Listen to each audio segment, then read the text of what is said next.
மகன் தூய ஆவியாரின் பெயராலே.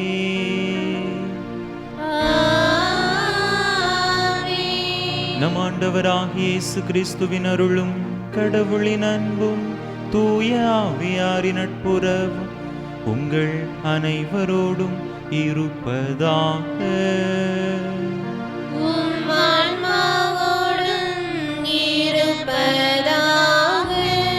இயேசுவில் அன்பார்ந்த சகோதர சகோதரிகளே, மாதத்தினுடைய முதல் வெள்ளிக்கிழமை இயேசுவினுடைய திரு இருதயத்திற்கு ஒப்பு கொடுக்கப்பட்ட உன்னதமான நாள்.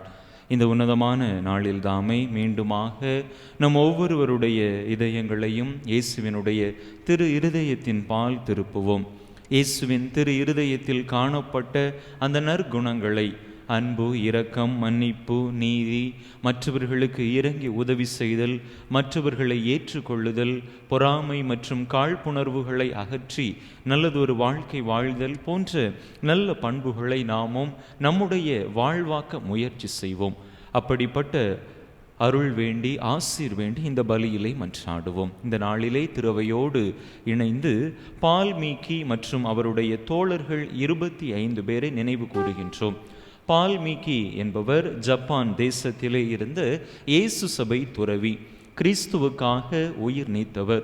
அவரோடு இணைந்து அவருடைய தோழர்கள் 25 பேரும் சிலுவையிலே அறையப்பட்டு இயேசுவினுடைய பாடுகளை தங்களுடைய பாடுகளாக ஏற்றுக்கொண்டு கயவர்களுடைய கரங்களிலே மடிந்தவர்கள். சிலுவையில் அறையப்பட்ட பொழுது அவர்களுடைய முகத்திலே காணப்பட்ட அந்த மகிழ்ச்சியை பார்க்கின்ற பொழுது, கிறிஸ்துவுக்காக அவர்கள் சாக போகிறார்கள், நாங்கள் கிறிஸ்துவுக்காக இறக்கப் போகிறோம் என்கின்ற அந்த உள்ள பூரிப்பை, அந்த பெருமிதத்தை, மகிழ்ச்சியை கண்ட கயவர்கள், எதிரிகள் பிரமித்து போனார்களாம். அந்த அளவிற்கு தங்களுடைய பாடுகளின் மூலமாக மகிழ்ச்சியோடு கிறிஸ்துவுக்கு சான்று பகிர்ந்திருக்கிறார்கள். நாமும் இவர்களை போன்று நம்முடைய வாழ்க்கையில் கிறிஸ்துவை முன்னிட்டு அன்றாடம் நாம் சந்திக்கக்கூடிய சிறிய சிறிய பிரச்சனைகள், துன்பங்கள், இவற்றை மன உறுதியோடு, நம்பிக்கையோடு, மன மகிழ்ச்சியோடு எதிர்கொள்ளக்கூடிய நல் வரம் வேண்டியும் இந்த தெய்வீக திருப்பலியிலே பக்தியோடு மன்றாடுவோம். தகுதியான விதத்தில் இந்த பலியை ஒப்பு கொடுக்க தடையாக இருக்கக்கூடிய நம்முடைய பாவங்கள், குற்றங்கள், குறைகள், பலவீனங்கள் அனைத்தையும் நினைத்து பார்த்து இறைவனிடத்திலே மன்னிப்பு வேண்டுவோம்.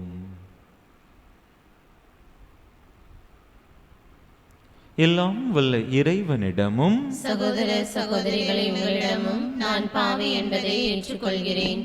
ஏனெனில் என் சிந்தனையாலும் சொல்லாலும் செயலாலும் கடமைகள் தவறியதாலும் பாவங்கள் பல செய்தேன். என் பாவமே, என் பாவமே, என் பெரும் பாவமே. ஆகையால் எப்பொழுதும் கன்னியான புனித மரியாளையும் வானதூதர் புனிதர் அனைவரையும் சகோதர சகோதரிகளை உங்களையும் நம் தேவனாகிய ஆண்டவரிடம் எனக்காக வேண்டிக் கொள்ள மன்றாடுகிறேன். எல்லாம் வல்ல இறைவன் நம்மீது இரக்கம் வைத்து நம் பாவங்களை எல்லாம் மன்னித்து நம்மை நிலை வாழ்வுக்கு அழைத்து செல்வாராக. ஆமென்.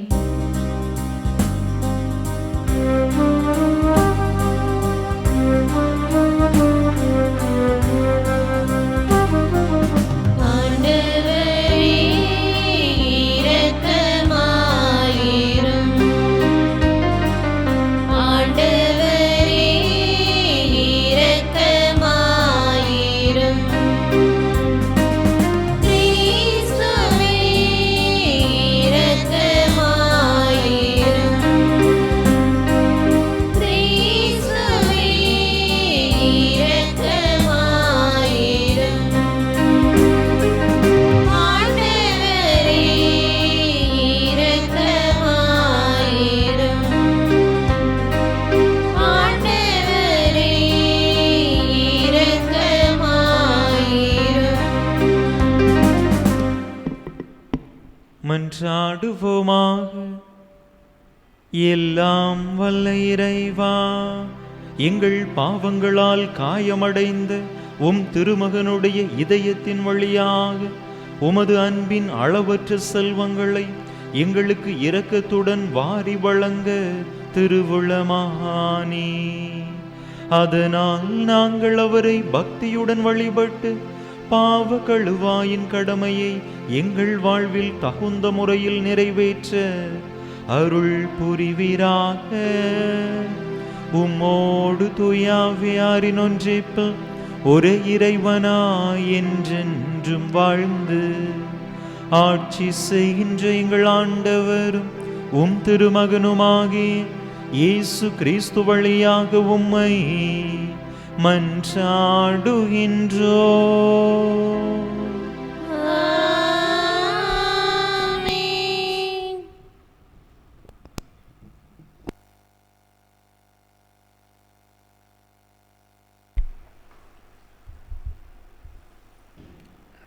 தாவீது முழு உள்ளத்தோடு ஆண்டவரை புகழ்ந்தார். தம்மை படைத்தவர் மீது அன்பு செலுத்தினார். சீராக்கின் ஞான நூலிலிருந்து வாசகம். அதிகாரம் 47, இறை வசனங்கள் 2 முதல் 11 முடிய. நல்லுறவு பலியிலிருந்து கொழுப்பு பிரிக்கப்படுவது போல் இஸ்ரேல் மக்களிடமிருந்து தாவீது தெரிந்து கொள்ள பெற்றார். வெள்ளாடுகளுடன் விளையாடுவது போல சிங்கங்களுடன் விளையாடினார். செம்மறி ஆடுகளுடன் விளையாடுவது போல கரடிகளுடன் விளையாடினார். பெருமை பாராட்டிய கோலியாத்தை நோக்கி இளைஞர் தாவீது தம் கைகளை ஓங்கி கவண்கல்லை வீசிய போது ஓர் அரக்கனை கொல்லவில்லையா? அதனால் மக்களது இழிநிலையை அகற்றவில்லையா? வலிமை மிக்க மனிதரை போரில் கொன்று தம் மக்களின் வலிமையை உயர்த்த உன்னத இறைவனாகிய ஆண்டவரை அவர் துணைக்கு அழைத்தார். ஆண்டவரும் அவருடைய வலக்கைக்கு வலிமையூட்டினார். இவ்வாறு அவர் முறியெடுத்த 10,000 பேருக்காக மக்கள் அவரை மாட்சிமைப்படுத்தினர். ஆண்டவருடைய ஆசிகளுக்காக அவரை புகழ்ந்தனர். மாட்சியின் மணிமுடியை அவருக்கு சூட்டினர். எப்புறமும் அவர் பகைவர்களை துடைத்தொழித்தார். எதிரிகளான பெலிஸ்தியரை அடக்கி ஒழித்தார். அவர்களுடைய வலிமையை அறவே நசுக்கினார். தம் எல்லா செயல்களிலும் மாட்சியை சாற்றும் சொற்களால் உன்னத இறைவனாகிய ஆண்டவருக்கு நன்றி செலுத்தினார். தம் முழு உள்ளத்தோடு புகழ்பா இசைத்தார். தம்மை படைத்தவர் மீது அன்பு செலுத்தினார். தங்களுடைய குரலால் இன்னிசை எழுப்ப பாடகர்களை பலிபீடத்திற்கு முன் நிற்கச் செய்தார். திருவிழாக்களை சீரோடும் சிறப்போடும் கொண்டாடச் செய்தார்.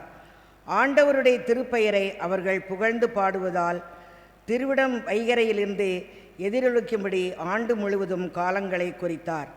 ஆண்டவர் அவருடைய பாவங்களை நீக்கினார். அவருடைய வலிமையை என்றென்றைக்கும் உயர்த்தினார். மன்னர்களின் உடன்படிக்கையையும் இஸ்ரேலில் மாட்சியின் அரியணையும் அவருக்கு கொடுத்தார். ஆண்டவர் விளங்கும் அருள்வாக்கு. நன்றி. பதிலுரை பாடல் பல்லவி. என் மீட்பராம் கடவுள் மாட்சியுறுவாராக. எம் மீட்பராம் கடவுள் மாட்சியுறுவாராக. இறைவனின் வழி நிறைவானது. ஆண்டவரின் வாக்கு நம்பத்தக்கது. அவரிடம் அடைக்கலம் புகும் அனைவருக்கும் அவரே கேடயமாயிருக்கின்றார். பல்லவி. என் மீட்பராம் கடவுள் மாட்சியுறுவாராக. ஆண்டவர் உண்மையாகவே வாழ்கின்றார். என் கற்பாரையாம் அவர் போற்ற பெறுவாராக. என் மீட்பராம் கடவுள் மாட்சியுறுவாராக. பல்லவி. என் மீட்பராம் கடவுள் மாட்சியுறுவாராக. ஆகவே பிற இனத்தாரிடையே உம்மை போற்றுவேன். உம் பெயருக்கு புகழ் மாலை சாற்றுவேன். பல்லவி. என் மீட்பராம் கடவுள் மாட்சியுறுவாராக. தாம் ஏற்படுத்திய அரசுக்கு மாபெரும் வெற்றியை அளிப்பவர் அவர். தாம் திருப்பொழிவு செய்த தாவீதுக்கும் அவர் தம் மரபினருக்கும் என்றென்றும் பேரன்பு காட்டுபவரும் அவரே. பல்லவி. என் மீட்பராம் கடவுள் மாட்சியுறுவாராக.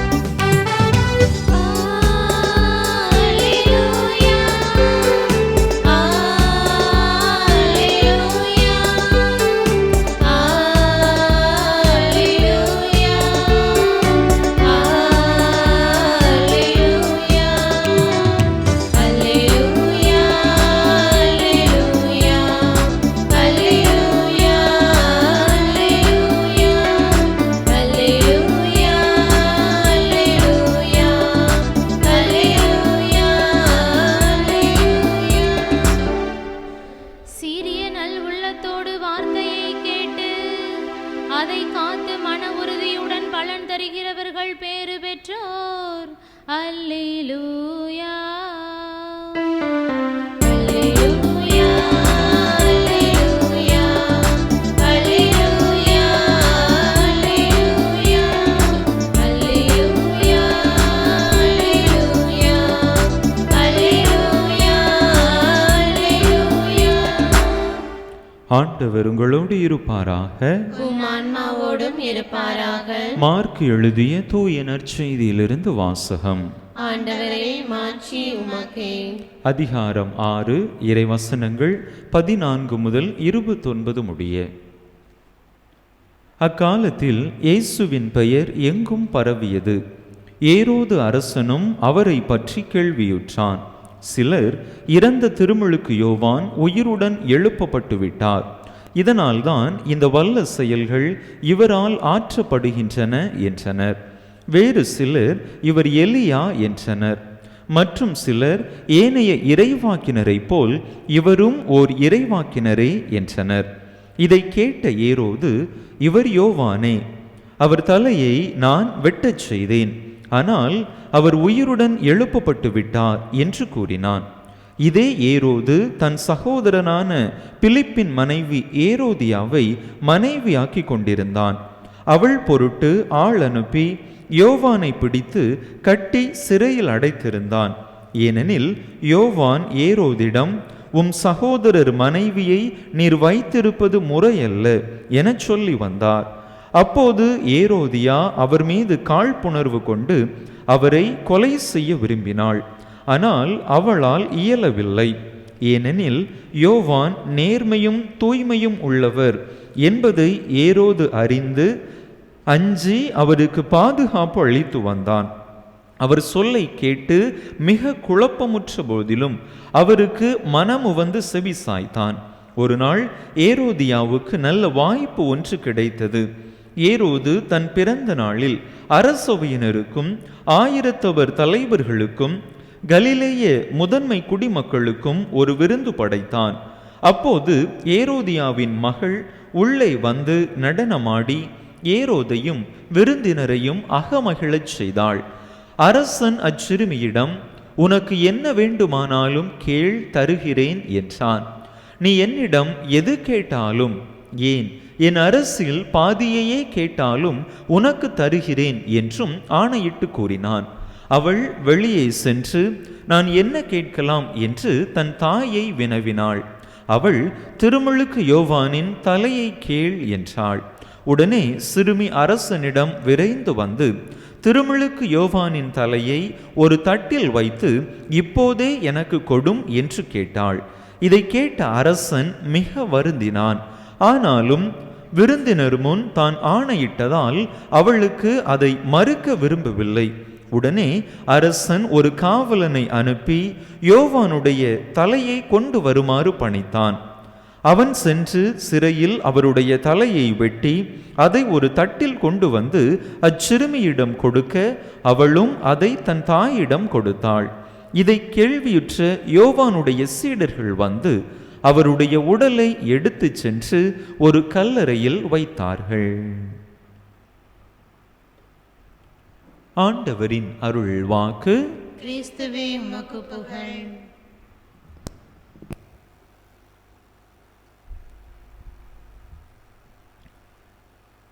இயேசுவில் அன்பார்ந்த சகோதர சகோதரிகளே, இன்றைய நற்செய்தியிலே நாம் வாசிக்க கேட்ட ஏரோது பெரிய ஏரோதுவினுடைய மகன். யார் இந்த பெரிய ஏரோது? இயேசுவை கொல்ல தேடியவன். பெத்லகேம் அதை சுற்றி இருந்த ஊர்களில் 2 வயதும் அதற்கு உட்பட்டவையுமான குழந்தைகளை கொல்ல தேடியவன் தான் பெரிய ஏரோது. இந்த பெரிய ஏரோதினுடைய மகன்தான் இன்றைய நற்செய்தியில் நாம் பார்த்த ஏரோது. இவனுடைய பெயர் ஏரோது அந்திப்பாஸ். பெரிய ஏரோதிற்கு ஏராளமான மனைவிகள், ஏராளமான பிள்ளைகள் இருந்தார்கள். அவர்களில் மார்தக்கே என்கின்ற மனைவியிடம் பிறந்தவன்தான் இந்த ஏரோது அந்திப்பாஸ் என்பவன். இந்த ஏரோது அந்திப்பாஸ் அவனுடைய தந்தை பெரிய ஏரோது அளவிற்கு கொடியவன் அல்ல. பெரிய ஏரோது எந்த அளவிற்கு கொடியவன் என்றால், தன்னுடைய மனைவிகளில் பலரை மற்றும் தன்னுடைய பிள்ளைகளில் பலரை அவன் கொன்றிருக்கிறான். தன்னுடைய பதவிக்கு அவர்களால் ஏதும் ஆபத்து ஏற்பட்டுவிடும் என்று அஞ்சி அவர்களை கொலை செய்திருக்கிறான். அப்படிப்பட்ட கொடியவன்தான் இந்த பெரிய ஏரோது. பெரிய ஏரோதுவின் மகனாக இருப்பதை விட அவனுடைய அரண்மனையின் பன்றியாக இருப்பது மேலானது என்று யூத மரபிலே பழமொழி கூட வழங்கப்படுவதுண்டு. அந்த அளவிற்கு கொடியவனாக பெரிய ஏரோது இருந்தான். ஆனால் ஏரோது அந்திப்பாஸ் அவருடைய மகன் அந்த அளவிற்கு கொடியவன் அல்ல. இந்த ஏரோது அந்திப்பாஸ் நன்மையும் தீமையும் கலந்த ஒரு கலவையாக இருக்கின்றான். இன்றைய நற்செய்தி கூட அதற்கு சான்று பகர்கின்றது. அதாவது யோவானை குறித்து கேள்விப்பட்ட ஏரோது அந்திப்பாஸ், யோவான் நல்லவர், அவர் ஒரு வல்ல இறைவாக்கினர் என்பதை உணர்ந்து கொள்கிறார். யோவானுடைய செய்திகளை கேட்கிறார். யோவானுக்கு பாதுகாப்பு கொடுக்கவும் அவர் முன் வந்தார் என்று நாம் பார்க்கிறோம். அதே போல ஏரோதியாவினுடைய மகள் யோவானினுடைய தட்டை கேட்டு, அந்த தலையை தட்டில் வைத்து கேட்ட பொழுது ஏரோது வருந்துகிறான். ஐயோ, இப்படி ஒரு நிலை வந்து விட்டதே, அவர் ஒரு நல்ல மனிதனாயிற்றே, அவருடைய தலையை கேட்கிறாளே என்று தொடக்கத்திலே வருந்துகிறான். அவையொரு முன்னிலையில் வாக்களித்ததன் பேரில் தான் அந்த தண்டனையை அல்லது அந்த ஏரோதியாவின் மகள் கேட்டபடி அவன் செய்ய துணிகின்றான். இது அவனுடைய நன்மைத்தனத்தை சுட்டி காட்டுகின்றது. அதே நேரத்தில் அவனுடைய மறுபக்கம், தீமையான பக்கம் என்று பார்த்தோம் என்று சொன்னால், தன்னுடைய மனைவி, சகோதரனுடைய மனைவியை தன்னுடைய மனைவியாக்கி கொண்டிருந்தான். குடி போதையில் இருக்கிறான். அங்கே குடிபோதையில் இருந்து திருமுழுக்கு யோவானினுடைய தலையை கேட்ட பொழுது அதை கொடுப்பதாக வாக்கு கொடுக்கிறான். இந்த செயல்கள் இவன் தீயவனாக, தீமையின் மறு வடிவமாக இருந்தான் என்பதையும் நமக்கு சுட்டி காட்டி நிற்கின்றது. அன்பு மக்களே, ஏரோது அந்திப்பாசிடம் இரண்டு நிலைகளும் காணப்படுகின்றன. நன்மைத்தனமும் காணப்படுகிறது, தீமையான செயல்பாடுகளும் காணப்படுகின்றன. நம்முடைய மனித வாழ்க்கையை நாம் சற்று உற்று நோக்கினோம் என்று சொன்னால், நம்முடைய மனித வாழ்வானது நன்மைக்கும் தீமைக்கும் இடையிலான ஒரு போராட்டமாக இருக்கின்றது. மிருகத்தனத்திற்கும் கடவுள் தன்மைக்கும் இடைப்பட்ட ஒரு நிலைதான் மனித நிலை. நம்மால் கடவுள் தன்மைக்கும் உயர முடியும், மிருகத்தன்மைக்கும் தாழ்ந்து போக முடியும். அவ்வாறு வாழ்வதற்கான சுதந்திரம் நம்மிடத்திலே கொடுக்கப்பட்டிருக்கிறது. நாம் நல்ல செயல்களை செய்கிற பொழுது, இறைவனுக்கு ஏற்ற செயல்பாடுகளை செய்கிற பொழுது நாமும் கடவுள் நிலைக்கு உயர்கிறோம். அதே நேரத்திலே நம்முடைய செயல்பாடுகள் தவறானவையாக இருக்கின்ற பொழுது நாம் மிருக நிலைக்கு நம்மையே தாழ்த்தி கொள்ளுகின்றோம். நம்முடைய வாழ்க்கையில் நாம் எப்படிப்பட்ட தேர்வை மேற்கொள்கிறோம் என்பதை பொறுத்து தான் நம்முடைய வாழ்வானது ஆசி பெற்ற வாழ்வாக இருக்கிறதா அல்லது சாபம் பெற்ற வாழ்வாக இருக்கிறதா என்பது தீர்மானிக்கப்படுகின்றது. இன்றைய நற்செய்தியிலே நாம் பார்க்கிற ஏரோது தன்னுடைய வாழ்விலே அதிகமாக மிருகத்தன்மை உடையவனாக இருக்கின்றான். அவன் கடவுள் தன்மை மிகுந்தவனாக இல்லாமல் மிருகத்தன்மை அதிகம் மிகுந்தவனாக காணப்படுகின்றான். அதே நேரத்திலே இன்றைய முதல் வாசகத்திலே நாம் பார்த்தோம் என்று சொன்னால், தாவீதை குறித்து நாம் வாசிக்க கேட்டோம். தாவீதினுடைய செயல்பாடுகள், அவனுடைய போர்த்திறம், அவன் பெற்ற வெற்றிகள், அவனுடைய வலிமை, கடவுளிடத்திலே அவன் எந்த அளவிற்கு நம்பிக்கை கொண்டிருந்தான், கடவுளுடைய சட்ட திட்டங்களை, நியமங்களை எவ்வாறெல்லாம் தாவீது கடைபிடித்தார் என்பதை குறித்து முதல் வாசகம் அழகாக நமக்கு எடுத்துரைக்கின்றது. இங்கே தாவீது கடவுள் இயல்பு மிகுந்த அந்த பாதையை நோக்கி பயணிப்பவராக இருக்கின்றார். அன்பு மக்களே, இன்றைய இறை வார்த்தை வழிபாடு நாம் எப்படிப்பட்ட நிலையிலே இருக்கிறோம் என்பதை குறித்து சிந்தித்து பார்க்க நம்மை அழைக்கின்றது. நாம் தாவீதை போன்று கடவுள் தன்மை மிகுந்து இறைவனுக்குரிய செயல்பாடுகளை நம்முடைய வாழ்க்கையிலே முதன்மைப்படுத்துகின்றோமா, அல்லது ஏரோதுவை போல மிருகத்தன்மை மிகுந்த செயல்பாடுகளை நம்முடைய வாழ்க்கையிலே முதன்மைப்படுத்துகிறோமா என்று சிந்தித்து பார்ப்போம். இறை இயல்பை நமதாக்கிக் கொள்ளுகிற பொழுது, இறை ஆட்சியினுடைய விழுமியங்களை நம்முடைய வாழ்வாக மாற்றுகிற பொழுது, ஒளியின் மக்களாக நாம் வாழுகிற பொழுது நாம் கடவுள் நிலைக்கு உயருகிறோம். அதே நேரத்திலே இந்த உலகத்தின் போக்கின்படி நாம் வாழுகிற பொழுது இருளின் மக்களாக நாம் நம்முடைய செயல்பாடுகளை அமைத்து கொள்ளுகிற பொழுது நாம் மிருகத்தின் செயல்பாடுகளை நம்முடையதாக்கிக் கொள்ளுகின்றோம். அன்பு மக்களே, இன்றைய நாளிலே நம்முடைய வாழ்வை சற்று சிந்தித்து பார்த்து, நான் இறைவனுடைய சாயலாக படைக்கப்பட்டிருக்கிறேன், எனவே இறைவனுக்கு உகந்த செயல்பாடுகளை என்னுடைய வாழ்க்கையிலே நான் மேற்கொள்வேன் என்கின்ற அந்த ஒரு உறுதிப்பாட்டை நாம் எடுத்துக்கொள்ள முயற்சி செய்வோம். இன்றைய நாளில் நாம் நினைவு கூறக்கூடிய புனிதர்கள் பால்மீகி மற்றும் அவருடைய தோழர்கள், மறைசாட்சிகள். அவர்கள் இறை இயல்பை தங்களிடையே அவர்கள் வைத்து கொண்டார்கள். இறை இயல்பை அவர்கள் அணிந்து கொண்டவர்களாக இந்த உலகத்தின் போக்கின்படி ஒழுகாமல் இறைவனை மறுதலிக்கக்கூடிய ஒரு வாய்ப்பு அவர்களுக்கு கிடைத்த பொழுது, வாழக்கூடிய ஒரு வாய்ப்பு அவர்களுக்கு கிடைத்த பொழுது, எங்களுக்கு இறைவன்தான் வேண்டும் என்று இறையாட்சியின் விழுமியங்களை தங்களுடைய வாழ்வாக்கி இறைவனுக்கு சான்று பகர்ந்தார்கள். நாமும் அப்படிப்பட்ட ஒரு வாழ்வு வாழ இறைவனை முன்னிறுத்தி இறை சாயலை நம்முடையதாக அணிந்து கொண்டவர்களாக வாழக்கூடிய வரம் கேட்டு தொடர்ந்து இந்த தெய்வீக திருப்பலியிலே இறை ஆசீர் வேண்டி இணைந்து மன்றாடுவோம். ஆமென்.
சகோதர சகோதரிகளே, என்னுடையதும் உங்களுடையதுமான இப்பலி எல்லாம் வல்ல தந்தையாக இறைவனுக்கு ஏற்றதாகும்படி மன்றாடுங்கள். ஆண்டவர் தமது திருப்பெயரின் புகழ்ச்சிக்காகவும் ஆட்சிக்காகவும் நமது நன்மைக்காகவும் புனித திரு அவை அனைத்து நலன்களுக்காகவும் உமது கையிலிருந்து இப்பலியை ஏற்றுக்கொள்வாராக. ஆண்டவரே, அன்பார்ந்தவும் திருமகனுடைய இதயத்தின் சொல்லற்கரிய அன்பை கண்ணோக்கி அருளும். அதனால் நாங்கள் ஒப்பு கொடுப்பது உமக்கு உகந்ததாகி எங்கள் பாவங்களுக்கு கழுவாயாக அமைய அருள் புரிவீராக. எங்கள் ஆண்டவராகிய கிறிஸ்து வழியாக உம்மை மன்றாடுகின்றோ.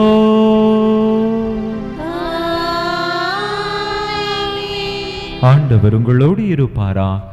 உம் ஆன்மாவோடும் இருப்பாராக. இதயங்களை மேலே எழுப்புங்கள். ஆண்டவரிடம் எழுப்பியுள்ளோம். நம் இறைவனாகிய ஆண்டவருக்கு நன்றி கூறுவோம். அதுவே தகுதியும் நீதியுமானதே. ஆண்டவரே, தூயவரான தந்தையே, என்றும் உள்ள எல்லாம் வல்ல இறைவா, எங்கள் ஆண்டவராகிய கிறிஸ்து வழியாக எந்நாளும் எவ்விடத்திலும் நாங்கள் உமக்கு நன்றி செலுத்துவது மெய்யாகவே தகுதியும் நீதியுமாகும். எங்கள் கடமையும் மீட்புக்குரிய செயலுமாகும். சிலுவையில் உயர்த்தப்பட்ட கிறிஸ்து வியப்புக்குரிய அன்பினால் தம்மையே எமக்காக கையளித்தார். குத்தி திறக்கப்பட்ட விழாவிலிருந்து இரத்தமும் தண்ணீரும் வழிந்தோடச் செய்தார். இதிலிருந்து திரு அவையின் அருளடையாளங்கள் வெளிப்பட்டன. இவ்வாறு மீட்பரின் திறந்த இதயத்திடம் அனைவரும் ஈர்க்கப் பெறவும் மீட்பளிக்கும் ஊற்றுகளிலிருந்து மகிழ்ச்சியுடன் முகந்து கொள்ளவும் செய்தருளினார். ஆகவே புனிதர் வானதூதர் அனைவரோடும் சேர்ந்து நாங்கள் உமை புகழ்ந்தேத்தி முடிவின்றி பாடுவதாவது:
ஆண்டவரே, நேர்மையாகவே தூயவர், தூய்மை அனைத்துக்கும் ஊற்று. ஆகவே உம்முடைய ஆவியை பொழிந்து இக்காணிக்கைகளை தூய்மைப்படுத்த உம்மை வேண்டுகின்றோம். இவ்வாறு எங்கள் ஆண்டவர் இயேசு கிறிஸ்துவின் உடலும் இரத்தமுமாக எங்களுக்கு இவை மாறுவனவாக. அவர் பாடுபட உளம் கனிந்து தம்மை கையளித்த போது அப்பத்தை எடுத்து நன்றி செலுத்தி அதை பிட்டு தம் சீடர்களுக்கு அளித்து அவர் கூறியதாவது: அனைவரும் இதிலிருந்து பெற்று உண்ணுங்கள், ஏனெனில் இது உங்களுக்காக கையளிக்கப்படும் என் உடல்.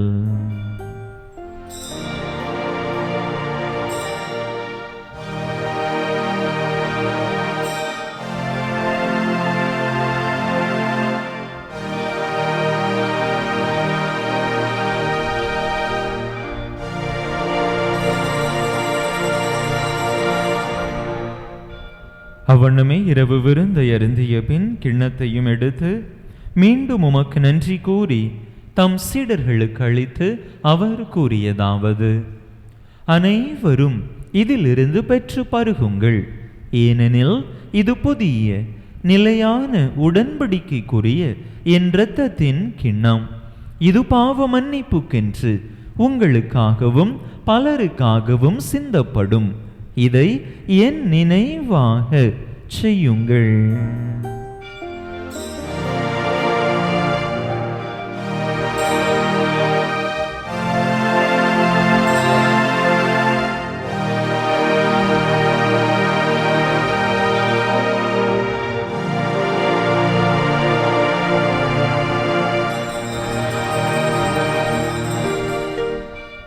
நம்பிக்கையின் மறைபொருள்.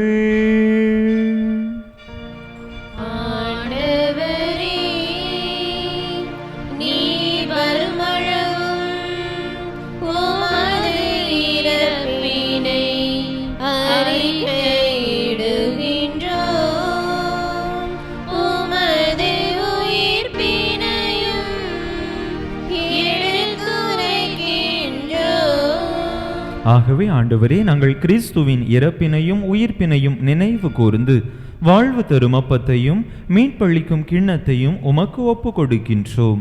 உம் திருமுன்னின்று உமக்கு ஊழியம் புரிய தகுந்தவர்கள் என எங்களை ஏற்றுக்கொண்டீர். எனவே உமக்கு நன்றி செலுத்துகின்றோம். மேலும் கிறிஸ்துவின் உடலிலும் இரத்தத்திலும் பங்கு கொள்ளும் எங்களை தூய ஆவியார் ஒன்று சேர்க்க வேண்டுமென உமை தாழ்மையுடன் மன்றாடுகின்றோம். ஆண்டவரே, உலகெங்கும் பரவி இருக்கும் உமது திரு அவையை நினைவு கூர்ந்தருளும். எங்கள் திருத்தந்தை லியோ, எங்கள் ஆயர் ஸ்டீஃபன், எல்லா திருநிலையினர் ஆகிய அனைவரோடும் உமது திரு அவை அன்பில் நிறைவு பெறச் செய்தருளும். மேலும் உயிர்த்தெழும் எதிர்நோக்குடன் துயில் கொள்ளும் எங்கள் சகோதர சகோதரிகளையும் இறந்தோர் அனைவரையும் இரக்கத்துடன் நினைவு கூர்ந்து உமது திருமுக ஒளியினுள் ஏற்றருளும். எங்கள் அனைவர் மீதும் இரக்கமாயிரும்.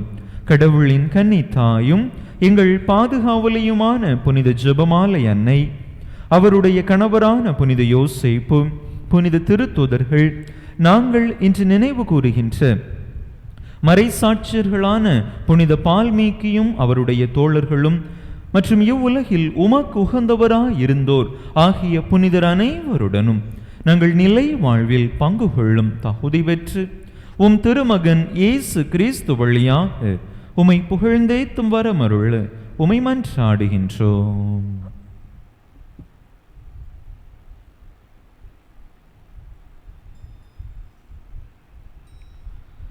இவர் வழியாக இவரோடு இவரில் எல்லாம் வல்ல இறைவனாகிய தந்தையே, தூய ஆவியாரின் ஒன்றிப்பில் எல்லா புகழும் மாட்சியும் என்றென்றும் உமக்கு உரியதே.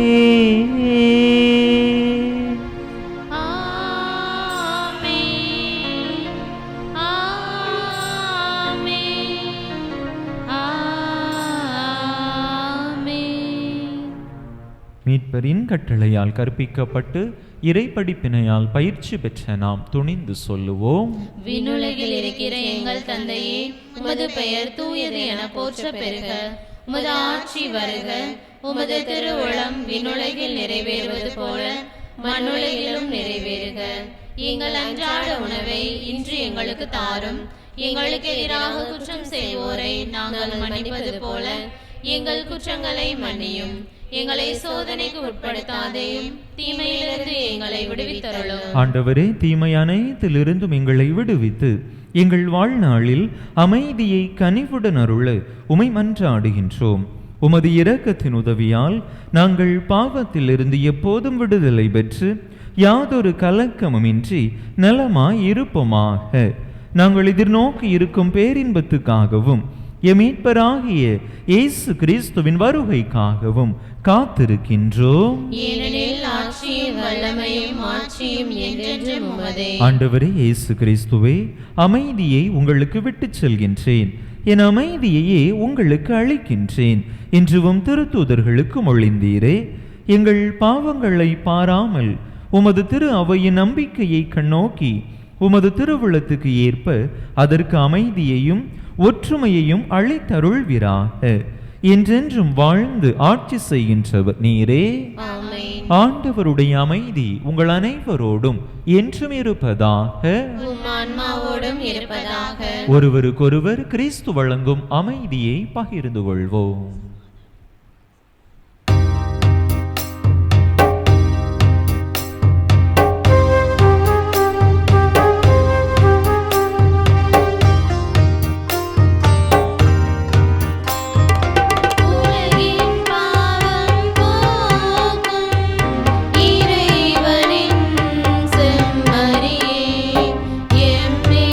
இரக்கமாயிரும், எம்மேல் இரக்கமாயிரும்.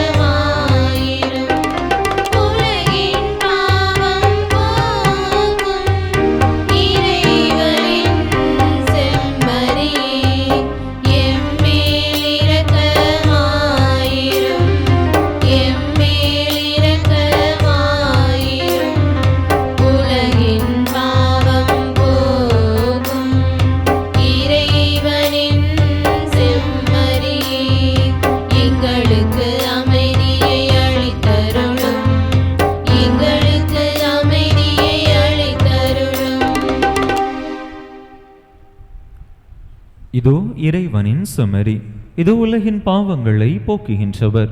இந்த செம்மறியின் திருவிருந்துக்கு அழைக்க பெற்றுள்ள நாம் பேறு பெற்றோ. ஆண்டவரே, நீரின் இல்லத்தில் எழுந்தருளி வர நான் தகுதியற்றவள். ஆனால் ஒரு வார்த்தை மட்டும் சொல்லியருளும், எனது ஆன்மா நலமடையும்.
அன்பு மக்களே, நாளை மாதத்தினுடைய முதல் சனிக்கிழமை மாலை 6:30 மணிக்கு முதல் சனி வழிபாடுகள் நம்முடைய ஆலய வளாகத்தில் வைத்து சிறப்பாக நடைபெறும். அனைவரும் கலந்து சிறப்பிக்க அன்போடு அழைக்கின்றேன்.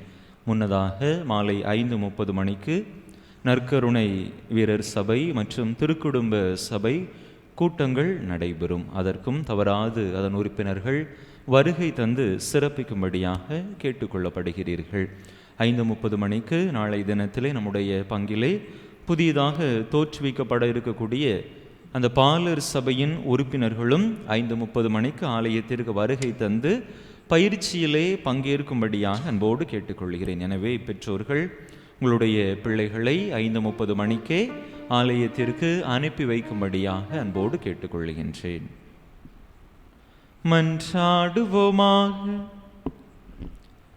ஆண்டவரே, இந்த அன்பின் அருளடையாளம் எங்களை புனித அன்புத்தியால் பற்றி எரிய செய்வதாக. இவ்வாறு நாங்கள் உம் திருமகனிடம் என்றும் ஏற்க பெற்று எங்கள் சகோதர சகோதரிகளில் அவரையே கண்டுகொள்ள கற்றுக்கொள்வோமாக. என்றென்றும் வாழ்ந்து ஆட்சி செய்கின்றவர் வழியாக உம்மை மன்றாடுகின்றோ.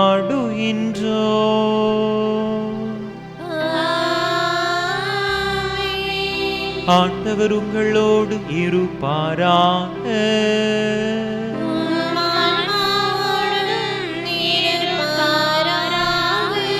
எல்லாம் வல்ல இறைவன் தந்தை மகன் தூயாவியார் உங்களுக்கு ஆசி வழங்குவாராக.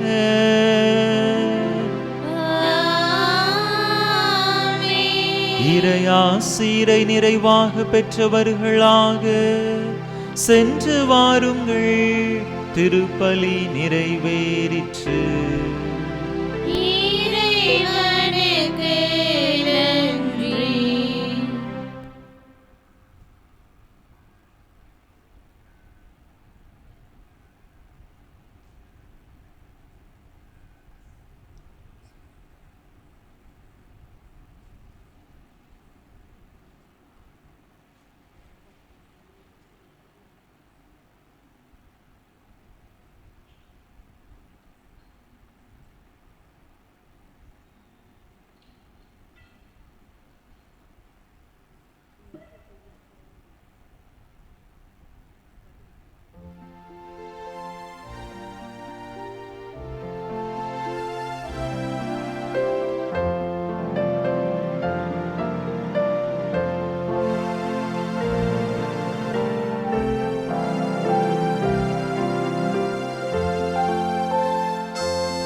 எந்தன் கண்களில் இமை போல் எந்நாளும் என்னை காத்திடு என் இறைவா. உன் சிறகுகள் நிழலில் எந்நாளும் என்னை அரவணைத்திடு இறைவா.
மன்றாடுவோமாக.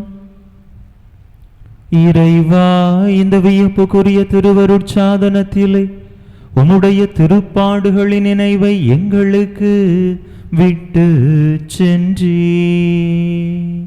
உமது திருவுடல் திரு இரத்தமாகியவற்றின் மறைபொருளை வணங்கும் நாங்கள் உமது மீட்பின் பலனை இடைவிடாது அனுபவிக்க அருள் புரியுமாறு உம்மை மன்றாடுகின்றோ. என்றென்றும் வாழ்ந்து ஆட்சி செய்கின்றவர் நீரே.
திருப்பலியை நிறைவேற்றிய தந்தை அவர்களின் ஆன்ம நலனுக்காகவும் உடலுள்ள நலனுக்காகவும் அருள் சகோதரிகளின் உடலுள்ள நலனுக்காகவும் அவர்களது பணி சிறக்கவும் திருப்பலியில் பங்கேற்ற அனைவரின் குடும்ப நலனுக்காகவும் பிள்ளைகளின் நற்படிப்பிற்காகவும் வேண்டிக் கொள்வோம். விண்ணுலகில் இருக்கிற எங்கள் தந்தையே, உமது பெயர் தூயது என போற்ற பெறுக. உமது ஆட்சி வருக. உமது திருவுளம் விண்ணுலகில் நிறைவேறுவது போல மண்ணுலகிலும் நிறைவேறுக. எங்கள் அன்றாட உணவை இன்று எங்களுக்கு தாரும். எங்களுக்கு எதிராக குற்றம் செய்வோரை நாங்கள் மன்னிப்பது போல எங்கள் குற்றங்களை மன்னியும். எங்களை சோதனைக்கு உட்படுத்தாதையும் தீமையிலிருந்து எங்களை விடுவித்தருளும். ஆமென். அருள் நிறைந்த மரியே வாழ்க. ஆண்டவர் உம்முடனே, பெண்களுக்குள் ஆசீர்வதிக்கப்பட்டவர் நீரே. உம்முடைய திருவயிற்றின் கனியாகிய இயேசுவும் ஆசி பெற்றவரே. புனித மரியே, இறைவனின் தாயே, பாவைகளா இருக்கின்ற எங்களுக்காக இப்பொழுதும் எங்கள் இறப்பின் வேளையிலும் வேண்டிக் கொள்ளும். ஆமென். தந்தைக்கும் மகனுக்கும் தூய ஆவிக்கும் மாட்சிமை உண்டாவதாக. தொடக்கத்தில் இருந்தது போல இப்பொழுதும் எப்பொழுதும் என்றென்றும் இருப்பதாக. ஆமென். புனித ஜெபமாலை அன்னையே, எங்களுக்காக வேண்டிக் கொள்ளும். புனித ஜெபமாலை அன்னையே, எங்களுக்காக வேண்டிக் கொள்ளும். புனித ஜெபமாலை அன்னையே, எங்களுக்காக வேண்டிக் கொள்ளும். புனிதர்கள் ஆகிய பால்மீகியும் அவர்களது தோழர்களே, எங்களுக்காக வேண்டிக் கொள்ளுங்கள். நிலையான புகழுக்குரிய தூய இறை நற்கருணைக்கு எல்லா காலமும் ஆராதனையும் புகழும் போற்றியும் மாட்சிமையும் உண்டாக கடவுளது. தந்தை மகன் தூய ஆவியாரின் பெயராலே ஆமென்.